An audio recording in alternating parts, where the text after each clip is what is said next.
You talked about how Avantor is really the combination of a merger between Avantor and VWR 4 years ago.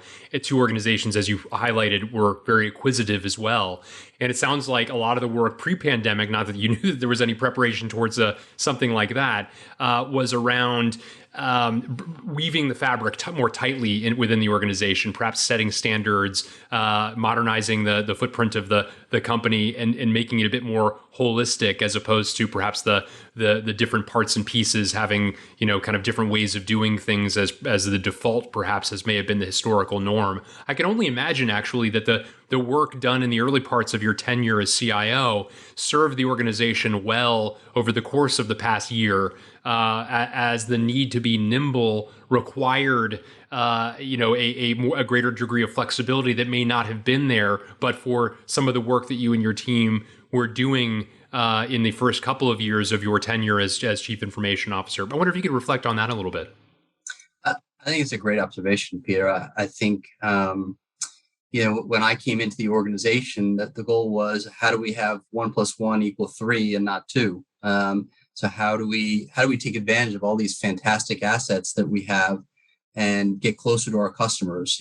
One of the big drivers was, how do we become extremely customer-centric from a science standpoint, and how do we enable that? So we've invested very, very heavily in our digital products footprint.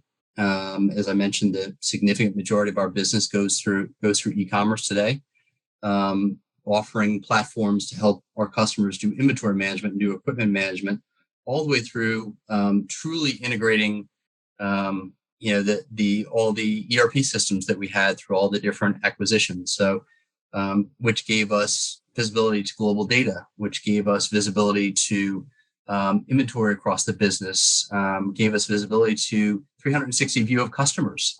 So if we're going to customer ABC with 3 different business lines, how do we come together with what's the true value prop? And that was the driver behind the business, that there were so many great assets that were being leveraged individually and maybe not as much together. So the effort that we put in the lead up to pre-pandemic times really, I think, made it easier for us to accelerate over the last year from what we could do externally from a commerce standpoint, because immediately folks that didn't have kind of foundational aspects of commerce or digital integration really struggled early on, didn't have the tools to enable work from home for their associates, struggled early on.